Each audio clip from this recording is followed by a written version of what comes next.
दोस्तों, अगर आपके पास भी 1 लाख रुपए के आसपास एक बड़ा अमाउंट पड़ा हुआ है और आप उसे किसी अच्छे जगह इन्वेस्टमेंट करना चाहते हैं, तो आज का ये वीडियो आपके लिए बहुत ही इंपॉर्टेंट होने वाला है। दोस्तों, आज की इस वीडियो में हम लोग बात करेंगे लिक्विड फंड के बारे में। दोस्तों, अगर आपका भी पैसा सेविंग अकाउंट में पड़ा हुआ है और वहां पर से आपको 3% से लेकर के 4% का इंटरेस्ट रेट मिल रहा है, तो आप अपना पैसा ग्रो नहीं कर रहे बल्कि उस पैसे को वेस्ट कर रहे। आज मैं आपको बताऊंगा एक सिंपल ऑप्शन के बारे में जो बिल्कुल भी सेफ है और आपको उससे ज्यादा रिटर्न देता है, और जब आपको पैसे चाहिए तब आप पैसे कभी भी निकाल सकते हो। दोस्तों, इसका नाम है लिक्विड फंड। आज की इस वीडियो में हम बात करेंगे लिक्विड फंड होता क्या है, इसमें कौन कौन इन्वेस्ट कर सकते हैं, ये कितना सेफ होता है और इसमें कितना रिस्क होता है, इसमें हमें क्यों इन्वेस्ट करना चाहिए और लिक्विड फंड के पैसे कहाँ कहाँ इन्वेस्ट होते हैं। दोस्तों, आज की इस वीडियो में हम लोग सब कुछ जानने वाले हैं। तो जानने के लिए वीडियो को शुरू से लेकर लास्ट तक जरूर देखना, और यदि आप हमारे चैनल पर नए हैं तो चैनल को सब्सक्राइब करके बेल आइकन को भी हिट कर देना। दोस्तों, अगर आप भी 1 लाख रुपए लमसम इन्वेस्टमेंट करके भविष्य में मोटी मोटा फंड तैयार करना चाहते हैं, यानी कि लाखों रुपए का फंड तैयार करना चाहते हैं, और दोस्तों आप ये भी चाहते हो कि मुझे ज्यादा रिस्क नहीं लेना है, तो ये वीडियो को लास्ट तक जरूर देखना। दोस्तों, आज हम बात कर रहे हैं एसबीआई के लिक्विड फंड के बारे में। दोस्तों, अगर मैं इस फंड के करंट एनएवी की बात करूं तो वह है 4,334 रुपए।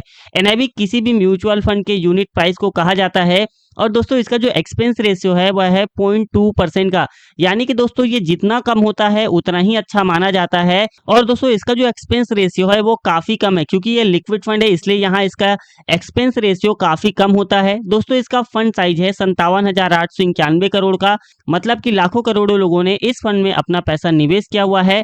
तो अगर आप इस फंड में इन्वेस्टमेंट करना चाहते हैं एसआईपी के माध्यम से, तो यहाँ पर दोस्तों मिनिमम इन्वेस्टमेंट है 500 रुपए, और यदि आप लमसम के माध्यम से करना चाहते हैं तो मिनिमम इन्वेस्टमेंट है 1,000 रुपए। दोस्तों, मैक्सिमम इन्वेस्टमेंट की यहाँ पर कोई लिमिट नहीं है, आप जितना चाहें उतना कर सकते हैं। लॉक इन पीरियड यहाँ पर नील है।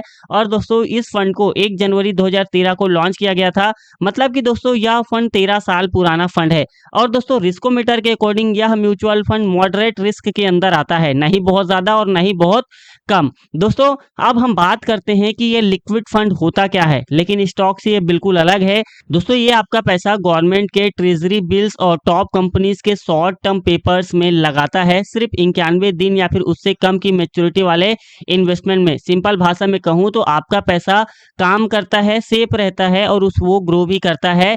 दोस्तों, ये म्यूचुअल फंड की सबसे बड़ी सेफ स्ट्रैटेजी है। सिर्फ AAA और AA+ रेटेड कंपनी के पेपर्स, यानी कि फाइनेंशियली सबसे ज्यादा स्ट्रॉन्ग कंपनीज में इन्वेस्ट करता है। सेबी की पूरी रेगुलेशन है, एनएवी ऑलमोस्ट रोज बढ़ते रहता है और स्टॉक मार्केट की तरह ऊपर नीचे बिल्कुल भी नहीं जाता है। दोस्तों, 100% गारंटी तो कोई नहीं देता, लेकिन रिस्क इतना कम होता है कि ये सेविंग्स अकाउंट से भी बेस्ट अल्टरनेटिव इसको माना जा सकता है। इसमें हमें क्यों इन्वेस्ट करना चाहिए? मिडिल क्लास के लिए 3 सबसे बड़े रीजन। पहला, इमरजेंसी फंड, 3 से 6 महीने की सैलरी इमरजेंसी के लिए रखो। सेविंग्स में 3.5% का इंटरेस्ट रेट मिलता है और लिक्विड फंड में आपको 6 से 7% का दोस्तों यहाँ पर ग्रोथ देखने को मिल सकता है। सेम है, सेफ्टी है, लेकिन रिटर्न ज्यादा है।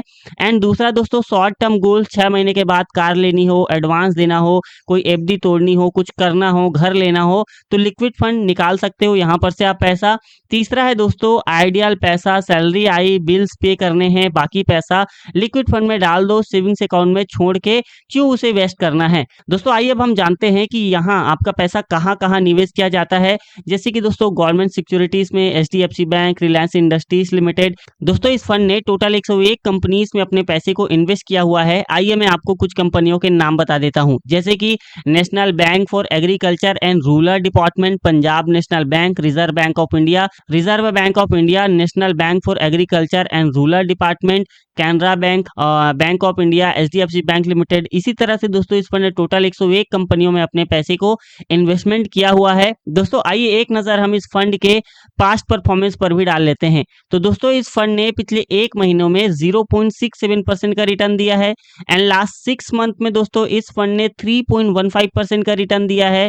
एंड लास्ट 1 ईयर में दोस्तों इस फंड ने 6.26% का रिटर्न दिया है। एंड लास्ट 3 इयर्स में दोस्तों इस फंड ने 6.95% का रिटर्न दिया है। एंड लास्ट 5 इयर्स में दोस्तों इस फंड ने 6.06% का रिटर्न दिया है। एंड दोस्तों ऑल टाइम इस फंड ने 6.79% का रिटर्न अपने इन्वेस्टरों को प्रोवाइड किया हुआ है।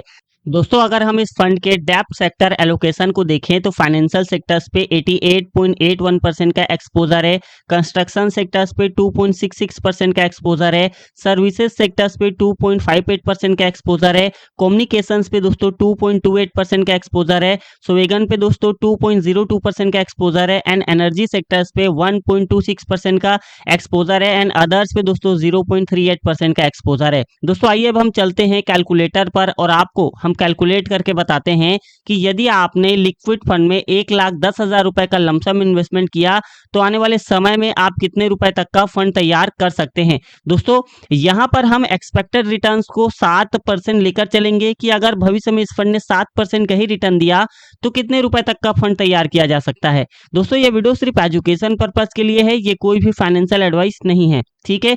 तो दोस्तों अगर आपने 1,10,000 रुपए को 3 साल के लिए इन्वेस्टमेंट किया तो आपका एस्टिमेटेड रिटर्न्स हो सकता है 24,755 रुपए के आसपास और लगभग फाइनल पैसे की वैल्यू हो सकती है 1,34,755 रुपए के आसपास। अगर आपने 5 सालों के लिए किया तो एस्टिमेटेड रिटर्न्स हो सकता है 44,281 रुपए के आसपास और लगभग फाइनल पैसे की वैल्यू हो सकती है 1,54,281 रुपए के आसपास। 7 सालों के लिए किया तो एस्टिमेटेड रिटर्न्स हो सकता है 66,636 रुपए के आसपास और लगभग फाइनल पैसे की वैल्यू हो सकती है 1,76,636 रुपए के आसपास।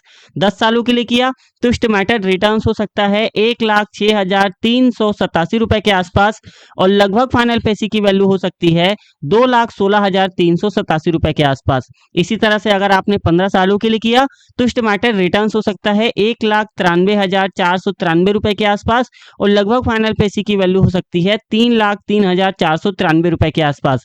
अगर आपने 20 सालों के लिए किया तो एस्टिमेटेड रिटर्न्स हो सकता है 3,15,665 रुपए के आसपास और लगभग फाइनल पैसे की वैल्यू हो सकती है 4,25,665 रुपए के आसपास। अगर आपने 25 सालों के लिए किया तो एस्टिमेटेड रिटर्न्स हो सकता है 4,87,018 रुपए के आसपास और लगभग फाइनल पैसे की वैल्यू हो सकती है 5,97,018 रुपए के आसपास।